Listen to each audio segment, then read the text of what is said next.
Hello and welcome to Stories Across Borders. Here we discuss stories told across a wide range of different mediums, books, movies, comics, games, all that good stuff. The only rule is that we can only talk about these things in terms of the story. Anything like acting, animation, art, mechanics, etc., is out unless it relates directly to how the story is being told. I'm Daniel Radford, author, table tennis master, and also your host. And today I'm joined once more by John Kernan as we continue our unlikely cycle on positivity. It's important to keep things in perspective. You know, my mama always said boxes is like, oh no, dyslexia. Oh no, too late. Dyslexia is already struck. I screwed it up. I was about to say box is like a life of chocolates. Look, we make do with So whatever sad. we have, and if that isn't the core theme of today's topic, I don't know what is. For those of you who live under a rock and didn't understand that botched reference, in today's episode we're tackling Forrest Gump, originally a novel by Winston Groom released in 1986 and later a 1994 movie written by Eric Roth and directed by Robert Zemeckis. Woo. I wish I had had the chance to read the book. Yes, I also have not read the book, so a full disclosure on that. My understanding, though, is that the movie is fairly faithful to the book, although perhaps the book portrays Jenny maybe a little more fairly. Yeah, Makes sense. that's Generally, it's a lot of stuff you see. The older it is, the worse women are treated in it. You know, just weird coincidence. I know. No, I think I think the book from a little bit of Oh, I think the book might have done Jenny more fairly.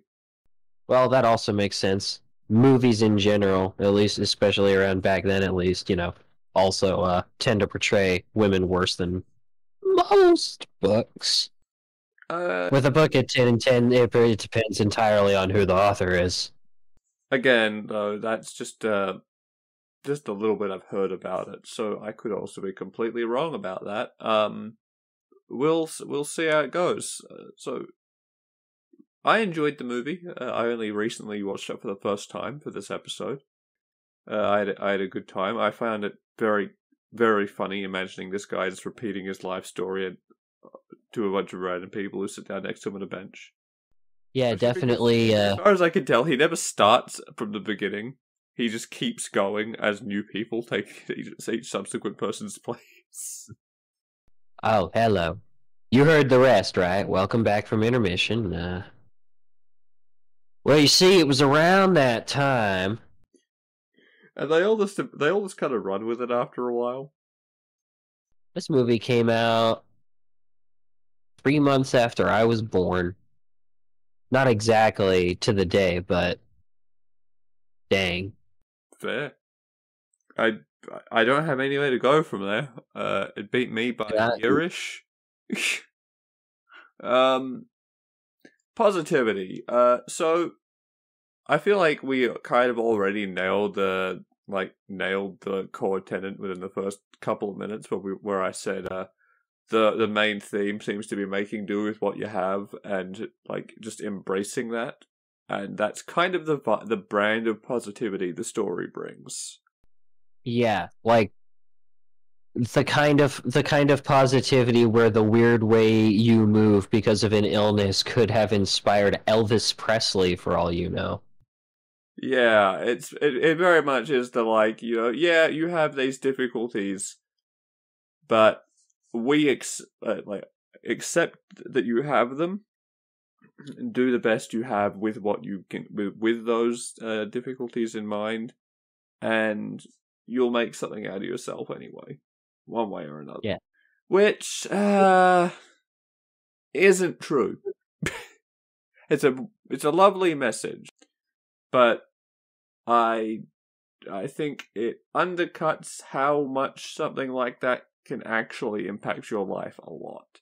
And I think that honestly, the story's own failure to acknowledge how ridiculously lucky Forrest actually is also undercutting its own message. That's true for sure. I think the most important part of it boils down to something how do I put it? I think the main philosophical message, at least, is a little simpler, if only because I think that's the only way it really works for sure, and that's no matter what life throws at you or where you start from, all you can really do is keep on walking. And if you can't walk, then run. Yeah, I mean, I don't mean to Especially if you discredit. can't walk. If you can't walk, just roll the chair a little faster.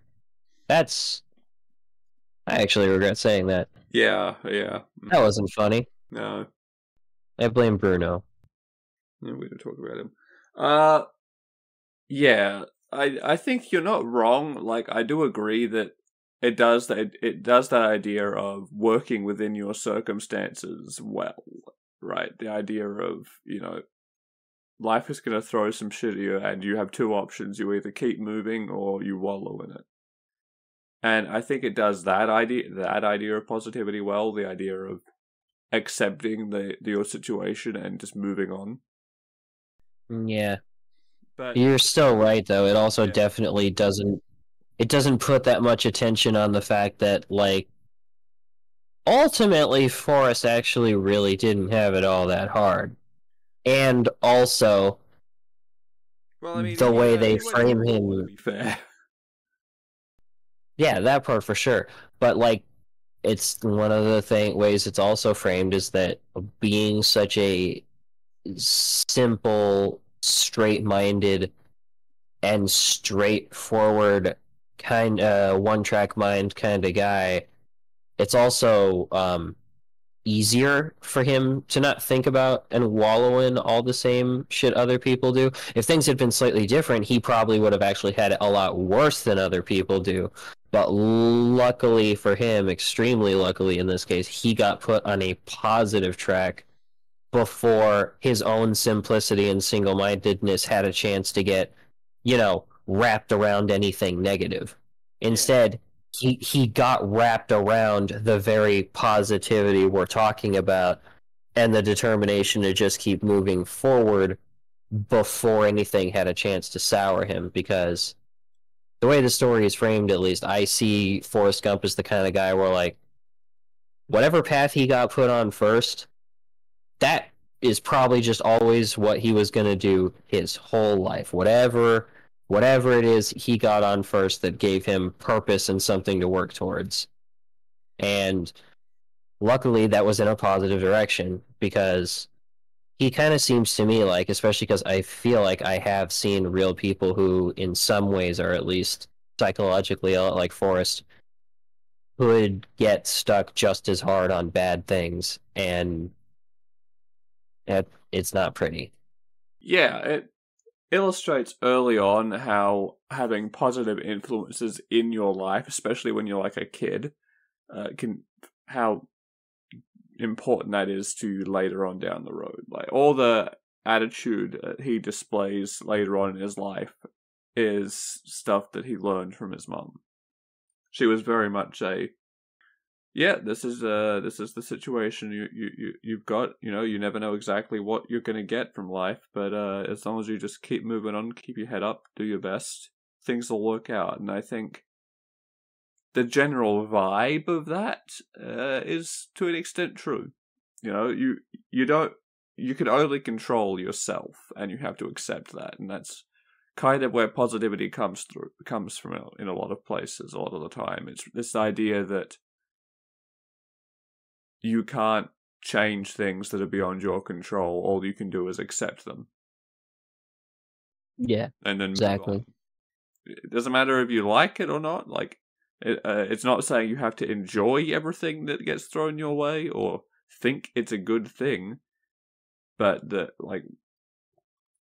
acceptance is kind of at the core of a lot of positivity and a lot of positive thinking. It's this idea of, yeah, this happened. It was bad. What's happening now? Yeah, because accepting bad things is the only way to take away their power. Yeah. Something that is kind of sad sometimes. Although I think it is also true that good things will at least occasionally just happen regardless. Um, you have to try to consciously give good things as much power as possible, where it is not exactly, but almost the opposite with bad things. Bad things are going to happen regardless. And the more you try to just deny them and pretend they're not there, the bigger an impact they're going to have on you and the worse they could get while you're sitting there trying to ignore them. You can't move past them and weaken them and take away their power without acknowledging them. So it's unavoidable in a story about positivity, because how are you supposed to embrace and strengthen that positive if you sit there ignoring the negative and letting it build behind you like a curse? Yeah, you have to acknowledge the negative and then leave it behind and move on. In a lot of ways, Forrest Gump exhibits a lot of what we actually talked about in our last cycle. Its momentum is positivity, or positivity as momentum, I should say. Where, it's exactly the kind of attitude that characters in a loop need to escape one. It's true. Got to escape the loop. It's pretty much like, it's there even in the symbolism, he from early on, he's running. He is always running. He is always on the move. But he's not running away from his problems. He's leaving them behind. It's not the same thing. Not at all. But he does good with it.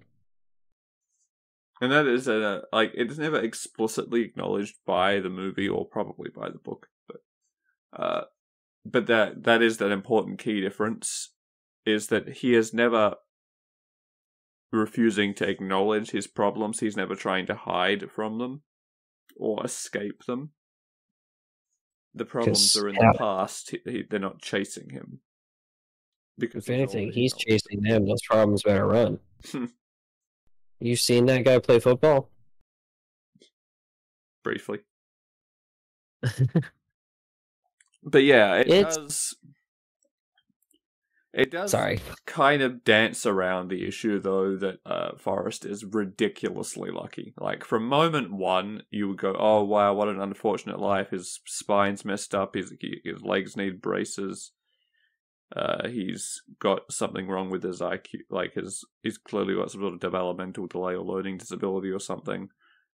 But you're only the equivalent of a couple minutes in when you get, whoa, look at everything getting better.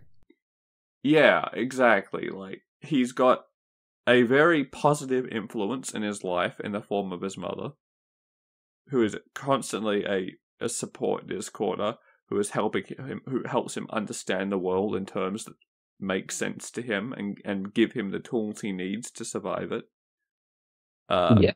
And from moment one, he bumbles his way from success to success to success.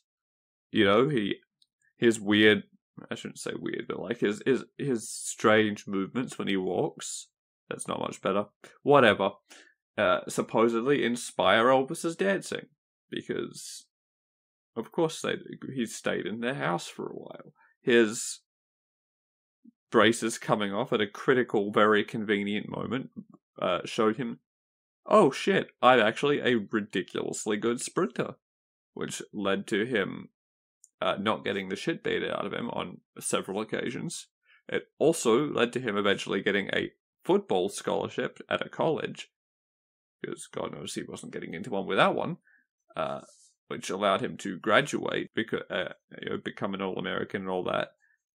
It also meant he was very physically capable, which made him ideal for the army, which meant he had the ability to carry people out of that napalm bombing, which meant he saved one guy's life. He saved his own life. Bubba didn't make it, which was unfortunate, but meeting Bubba meant that he got interested in the shrimp business, which means he was able to start a new life after the army with a business, which being the only boat to survive Hurricane Carmen meant that he was rolling in shrimp and therefore rolling in cash, as was Dan. By the way, little side note, break kayfabe for a second. Real life seafood restaurant, Bubba Gump. Huh. What do you know?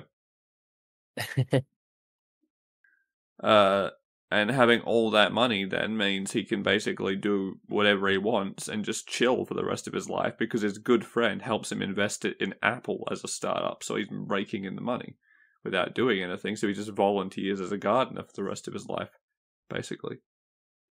Like, what's he got to worry about? Also, he was on. He was like a world-class table tennis player. Can't forget that. Took part in ping pong diplomacy, which was apparently an actual thing. Gotta take better care of our veterans. Poor Lieutenant Dan. He's tired. Yeah. Meanwhile, we see this. Meanwhile, Dan, who goes through kind of a miserable life in the background, dealing with like the after effects of the war, both physically and mentally, and clearly he wasn't all there to begin with because he was determined to die in war as his ancestors did before him as a proud soldier. And it wasn't kind to Jenny either, this book, right? Like, she goes through hell. She is sexually abused as a child. Should probably put a trigger warning in this one. There's a few triggers. Kid becomes addicted to drugs. She's abused by her partner for years. Starts coming through her all and finally starts processing her trauma. Can't handle a life with Forrest, so runs away. However, she's already pregnant, so she ends up raising a kid on her own as a result of that for many years. Oh, and also she dies of either Hep C or AIDS, depending if you read the book or watch the movie. So, really, really kind to our female lead going on here. Lived a very, very, ugh. Jenny is, it is funny because although the story is unkind to her, Jenny is a surprisingly, like, nuanced character for not getting as much attention from, I guess you could say, or at least I would say, as attention from the story as she does from Forrest. He thinks about her a lot, obviously. And it's not like she doesn't have that much of a presence in it. It just feels like there's pretty much always bad things going on with her every single moment she's not with Forrest. But I'm gonna get more into that later, but yeah. But in a way, like, she too is, to a point at least, an example of what the story is talking about as well, even though it's obviously not nearly as kind to her as it is to Forrest, because she keeps getting stuck in these bad situations. And unfortunately, she not only has as much luck as Forrest, but doesn't handle it quite as well either, although she would have had to work a lot harder than Forrest did to handle it well. All he had to do was just keep running like he always did. For her, things weren't so simple, but she kept going, and she kept working at it anyways. And although she ended up dying, like, she kept moving forward. She found her situation. Like, kept she kept making progress, at least until the very end, and did confess her feelings for Forrest, even though that didn't get a chance to go anywhere thanks illness.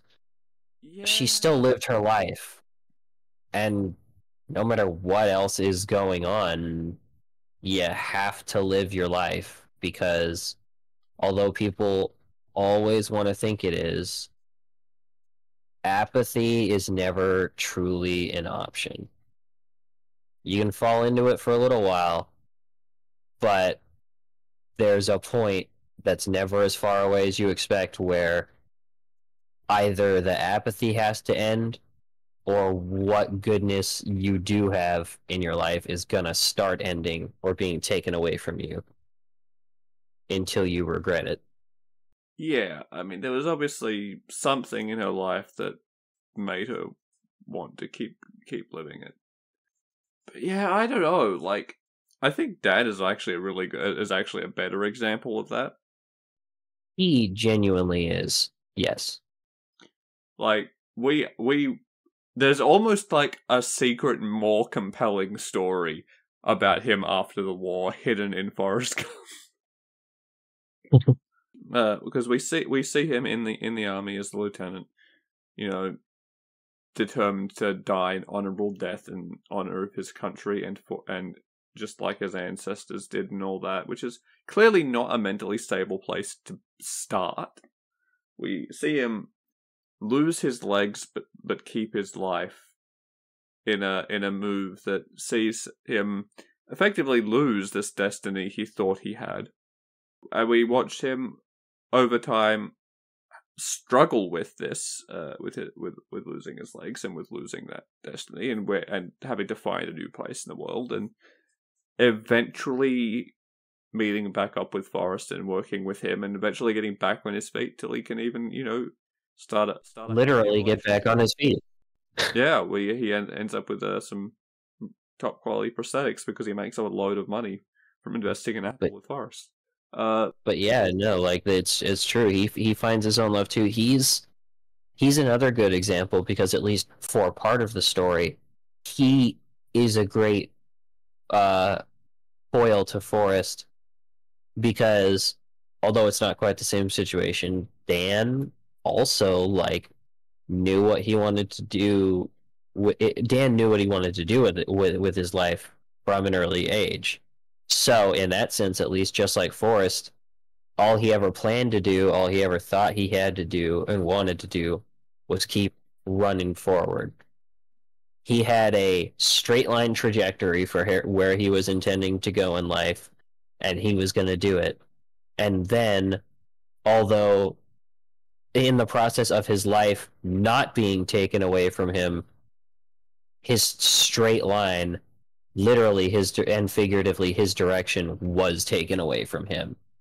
And he was our chance to see someone grapple with that kind of loss, and not just with loss, but with the failure of not running anymore.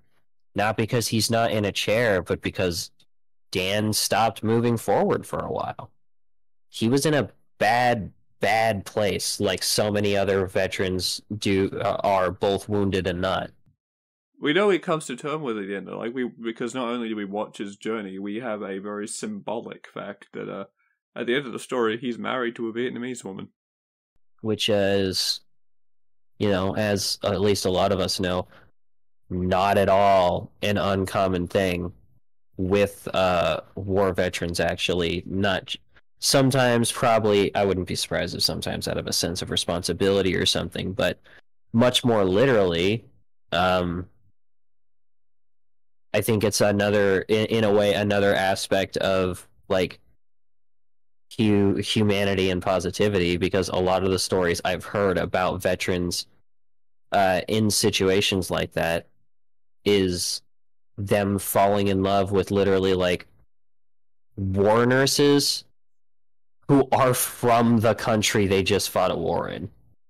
It apparently happens with uncanny frequency, or the couple times it has happened, it was so inspiring.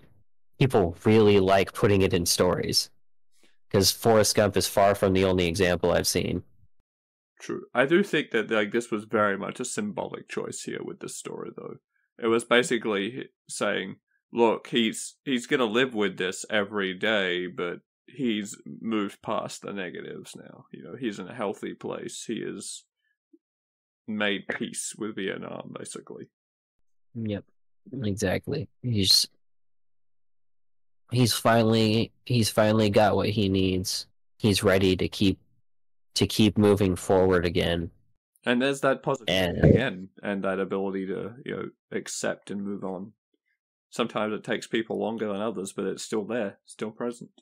Even Jenny, she unfortunately didn't get to really go beyond her happy ending, but before all was said and done, she did get her happy ending. She found her happiness with Forrest for however long it lasted. True. Three different and contrasting shades of the ultimate message of just keep moving forward. sometimes it's all you can do, and even sometimes when it's not all you can do, it's all that is really worth doing. I mean, that's the thing as well. Like when we look at Jenny as well, we like she had a lot of trauma from the very beginning, and basically ended up escaping into drugs. But like, I think that's the idea they were going for, is that she adopted all these like movements and things like that, threw herself into that, made that her identity, got real into the drugs and stuff. And I think the implication is supposed to be that she was doing this as to run away from her problems instead of addressing them and processing them. And that's why when we see her later in life, even though she knows she's going to die, she's in a much better place because she's gone through that growth now. Yeah, she's gone through that growth. She's fought past her trauma, and she kept fighting even though life never stopped hitting her with things along the way. I guess you could almost say that's the trajectory. Forrest, he kept running in the straight line. He was lucky enough that his road had mostly nothing but small bumps. And on the occasions where it had big bumps, they were smooth bumps he could keep running over just uphill for a little while. Dan, I would say, at least for the most part, only hit one bump, but it was a really big one. His bump was practically a small mountain he had to climb over. And Jenny instead had an extremely rocky, gravelly, unstable path she was running on the whole time. So unstable that she stumbled constantly, but she still never stopped. She kept going. Well, no, I shouldn't say never stopped, but hers was so bumpy that, unlike, much like Dan, there were times here and there where she kind of just stopped for a bit, but she was still always trying, I guess I would say.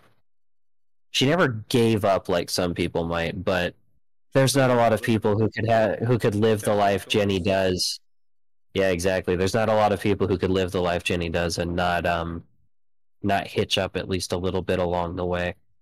But yeah, I mean that's the thing. Like, is that's the movie in a nutshell. Whatever bumps in the road you hit, keep moving forward, and eventually you'll find some form of happiness. It's, again, not saying run away from your problems. You still have to accept and acknowledge them, but you have to leave them behind in the end. And I do think that's an important message.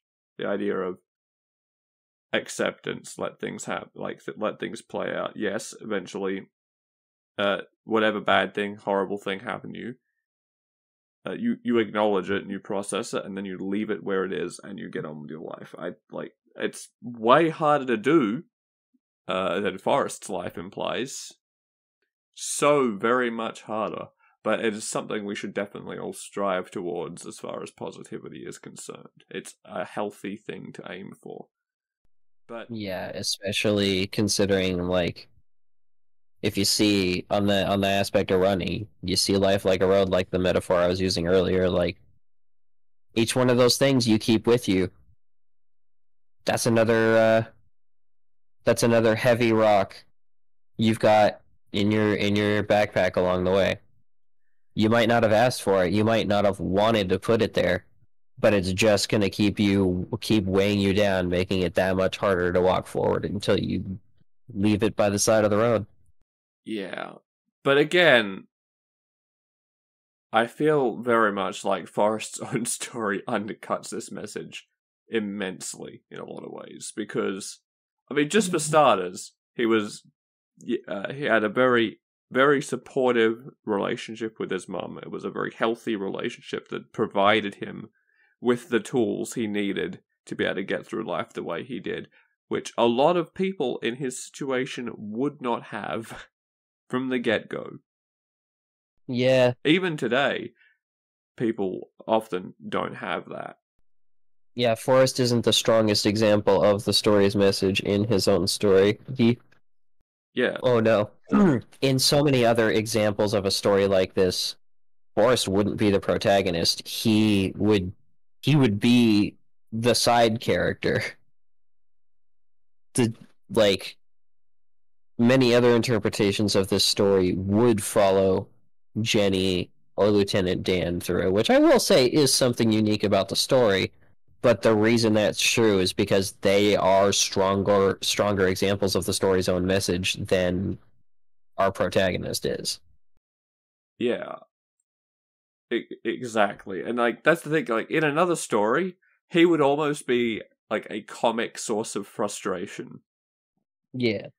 He would be that character who your protagonist would see bumbling their way through life with no clue what's going, just falling from success to success, and it would infuriate them. And then, like, in the end, they would have to reconcile that as part of getting over their own traumas.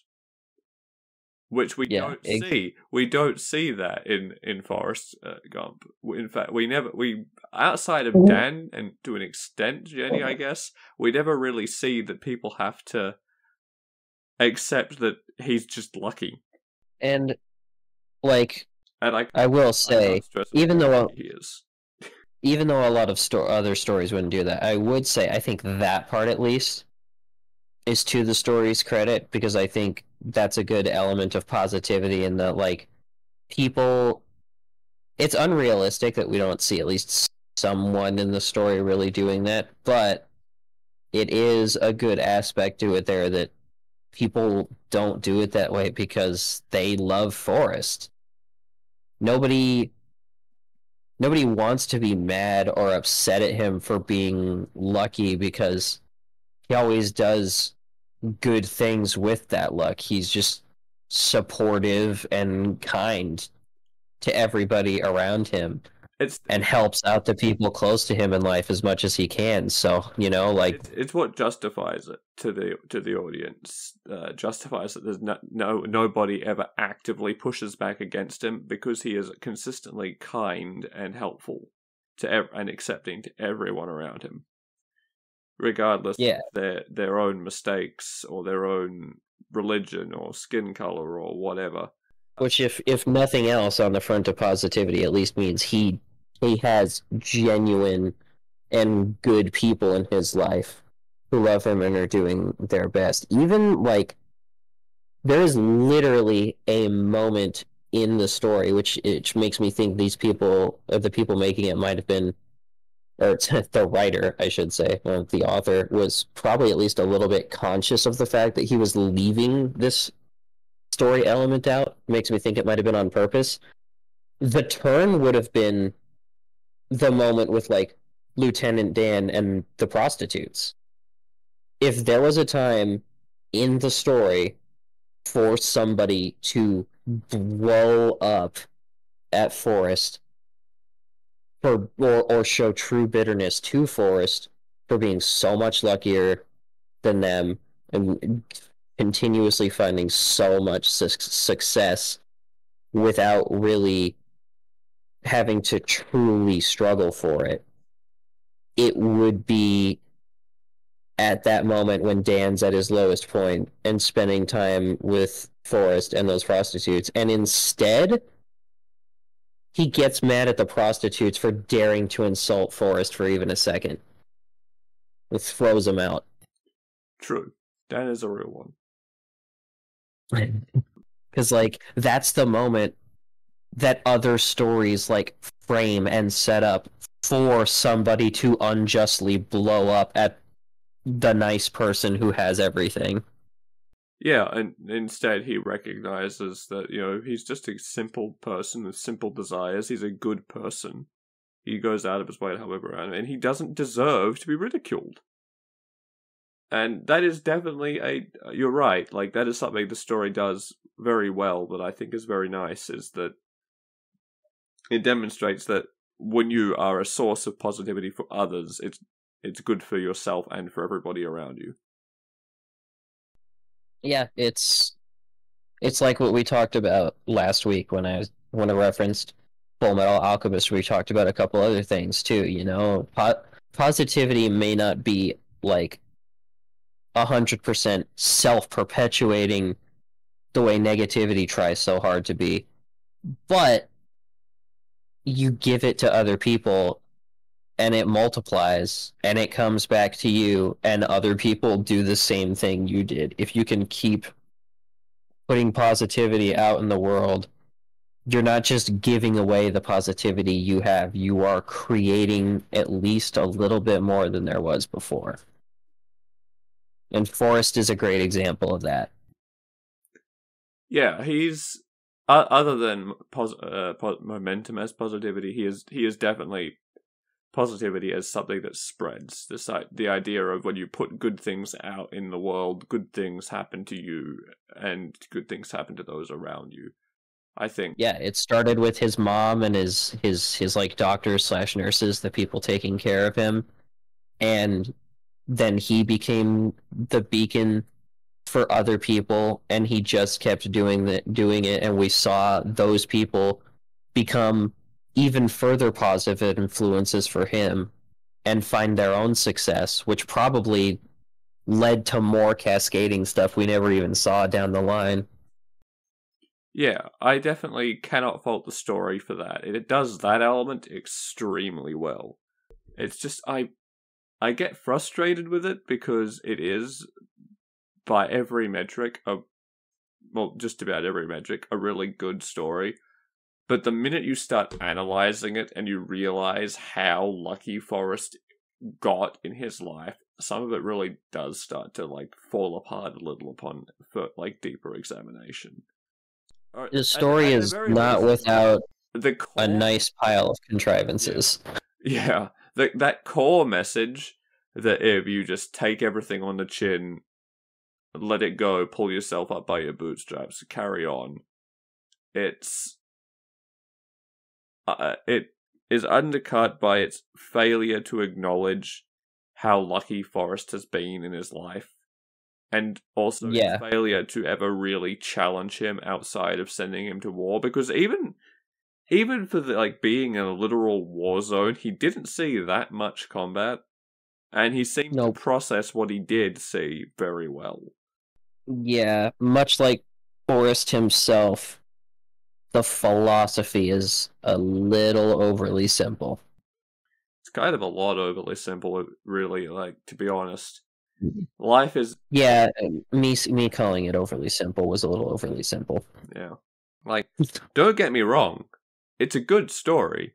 I recommend it to anyone. It's a good feel-good story. But it's also just one of those ones that starts falling apart a little bit when you start examining it kind of critically at all. Because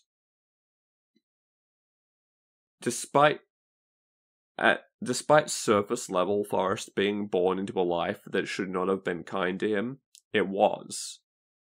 From the very beginning, he had a very supportive, healthy environment to grow up in.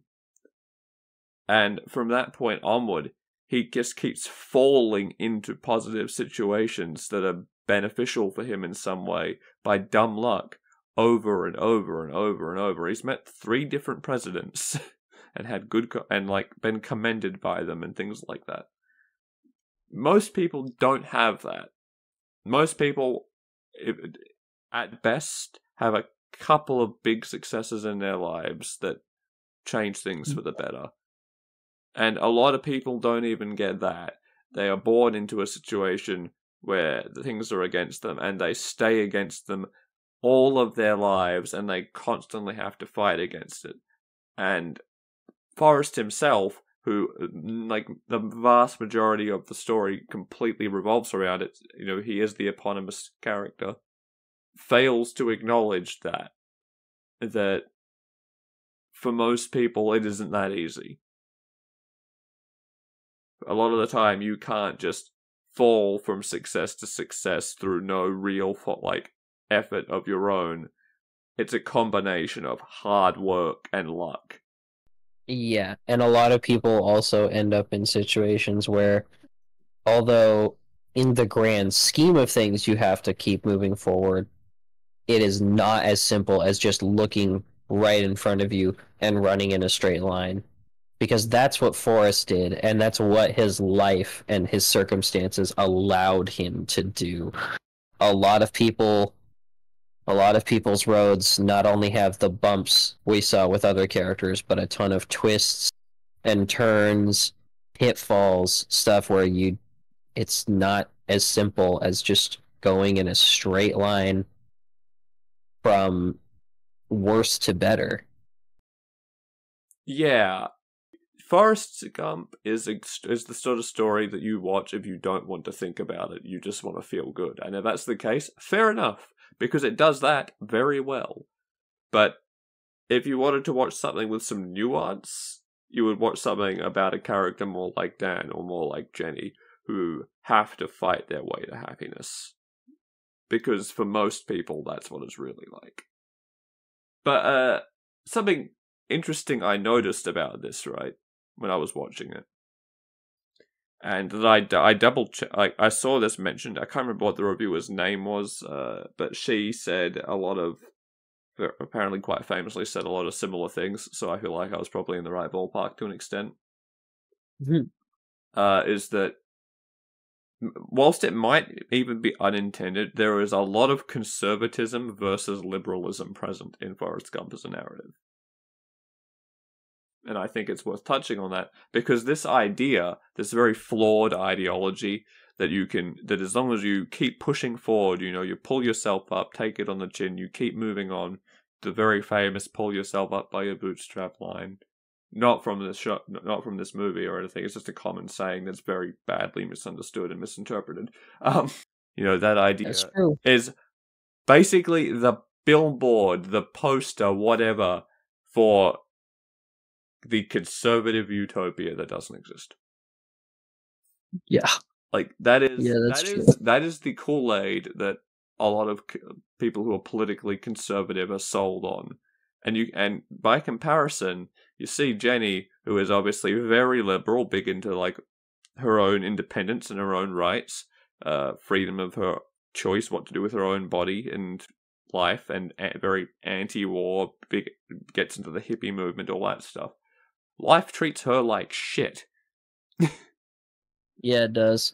And she doesn't find happiness until she's had a kid and is living as a mother. Admittedly, a single parent, so she's probably working her ass off too. So I'll give it that. But it also, for that, kills her. So And I saw it argued, I can't remember this woman's name, I feel really bad, but she pointed out that, perhaps the eventual marriage between Forrest and Jenny was supposed to be like a symbolic thing of, I guess, the centrism being born, the idea of two sides accepting each other and learning to coexist and things like that, and like a reconciliation. I don't really feel it though when it's gone when basically what that means is Jenny doesn't get to be content and find acceptance and happiness in her life until she starts fulfilling the role that the conservative ideology has for her. So I don't really buy it.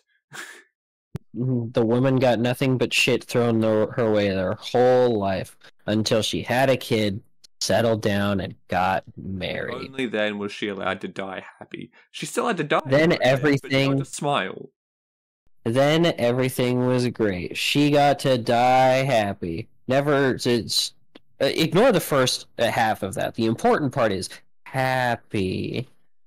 Yeah, and I don't know if that was intended. It probably wasn't, although maybe it says something about the author. I don't know his political views. I had completely forgotten it was actually a book first until I did some early preliminary research. It was like, oh, right.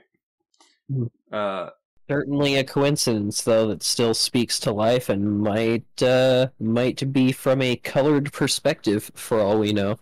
Yeah, I mean, it's the exact same, I'm sure if you're listening to this still after this long, chances are high you're probably not very conservative in your politics. So, you'll likely understand what I'm saying when I say it's exactly that experience of having an older person telling you, just, as long as you keep positive and you keep working hard, you'll find success and you'll get to live out your dreams, because we all know that is bullshit and we don't live in a world that allows most people to experience that.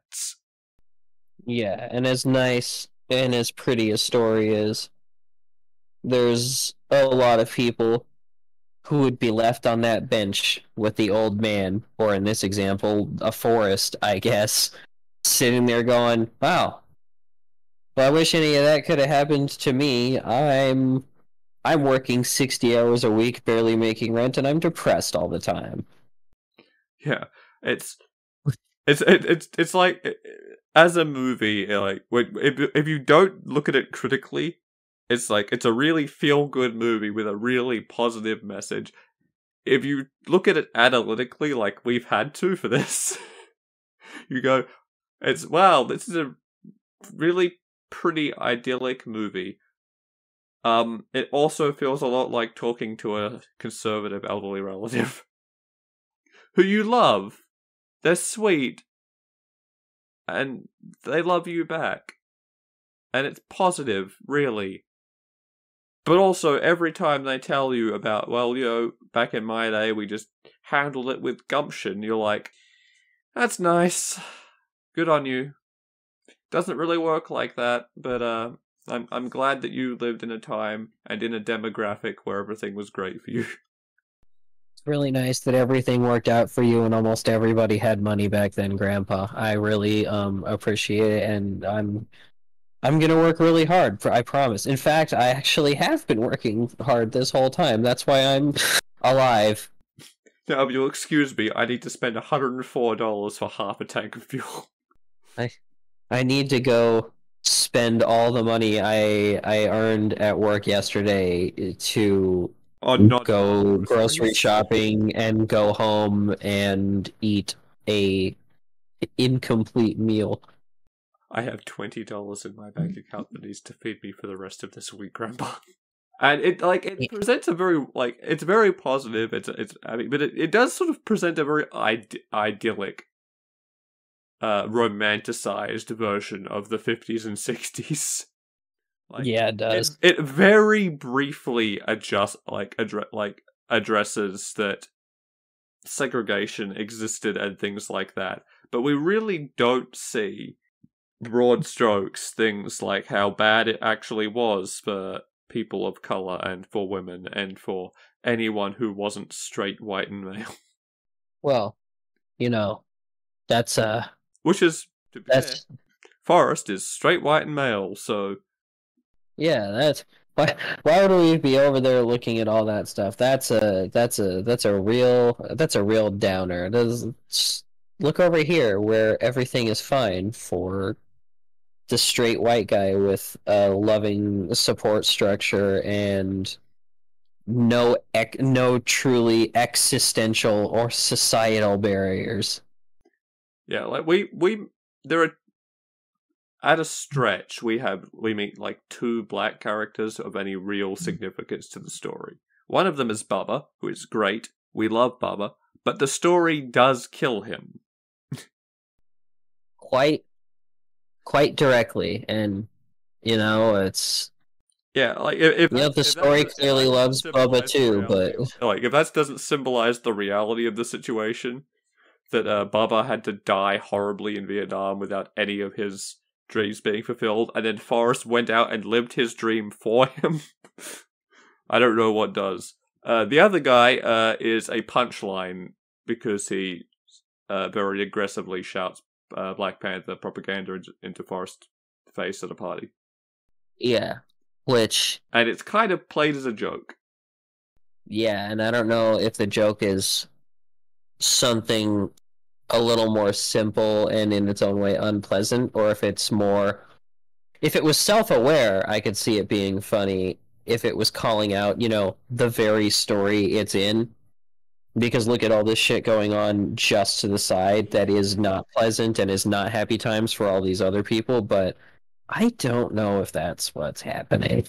I mean, I think the joke is supposed to be that Forrest just doesn't get it. All this like very true things, all these like very true things, very real things to the world we live in, and that he lived in. That he lived in, like I said, like he was a real person. I think the joke is supposed to be that he just doesn't get it. Fair. But it does speak to the like in-baked problem of he doesn't have to get it because good things just happen to him because he's who he is and lived the life he did. It's not his problem. And although he's a nice guy who will gladly help anybody right in front of him who he can help, he also doesn't have to and doesn't really worry about anything that's not his problem. Yeah, I mean, he doesn't understand. And yeah, he has good reason for that. He's got an IQ of 75 and some sort of intellectual or developmental disability, possibly both. But it does just speak to that sort of problem in the narrative of it's a pretty message that kind of doesn't apply to reality once you break it down like that. Yeah, there's only so far the idea can be carried, but I think Forrest always does his best. I think if someone, so it was, 1986 someone wrote it. I think if someone wrote that book in, say, 2016 and it was released nowish, that's a similar kind of time frame we're looking at. It would, from the book release to movie release, sorry, we would have read a very different book and movie. Oh yeah, it couldn't be made in like today's context without seeming like intentionally ignorant. Like you would never even see the story as it is made today by pretty much anyone unless they were intentionally ignoring all these things that at the time just didn't fit into the tone and the goal of the story. Back then, for a lot of people, it was real easy to bury that stuff. But nowadays, we are all much better informed. And obviously, people were living the problems back then. But finding a voice was a lot harder. And nowadays, we are very much aware of the political divides, the social divides, racial divides. We're very informed about all these things. And for a lot of us, actively trying to work against them and be better. But the fact of the matter is that we would definitely no one would write Forrest Gump today because of that, because it is a very whitewashed, romanticized version of the world where everything goes very well for one lucky white guy. Which is, like, it's not a bad story. I've criticized it a lot. I still think it's a good story. It's a positive story. It's a And Forrest works very hard. He's not lazy. He's like, everything doesn't just brainlessly fall into his lap without doing anything. He doesn't have to do anything more complicated than continue to work at what's directly in front of him and continue to walk forward. Like that's part of the sort of that conservative mouthpiece kind of situation where they are saying, look, he had all this not going for him, but he just worked really hard and was really kind and honest and faithful. And look, I just meant, you could never call Forrest lazy, but the fact that he worked hard doesn't make him less lucky. He's incredibly lucky. There are a lot of the vast majority of people who work just as hard as Forrest, some who work even harder, have less than a fraction of the good fortune he does. And it doesn't mean they're worse people. It doesn't mean they didn't deserve that stuff. It means it didn't happen. It means they're not as lucky as him, because that dude may as well be wearing a necklace of rabbit's feet at all time. Honestly. But yeah, like, it's not a bad story. It's a feel-good story. It does positivity well for the most part. I'm sure it's a good read as well. It's definitely a fun movie to just sit back and enjoy and not think about. But if you start to analyze it with any degree of, like, critical analysis, you can tell that it's very much a product of its time, or more so a product of the author's time. And it there's a couple of holes in there. It's a little contrived. It's actually a lot contrived. And you have to, with a critical analysis, acknowledge and accept that Forrest isn't the ideal person to tell that story from the perspective of this idea of. No, that's not the right thing to say. Forrest is the ideal person to express that story, but the premise is flawed. This idea that you can just bumble from success to success as long as you're honest and work hard, because the reality is that life isn't like that. And that the vast majority of people who do happen to stumble from success to success aren't kept honest by it either. For sure. Life is in fact like a box of chocolates, but most of us have one or two flavors in there that we really like, and the rest we kind of just tolerate along the way. And some of them are nasty. Some of them are just so bad. But you keep walking anyways.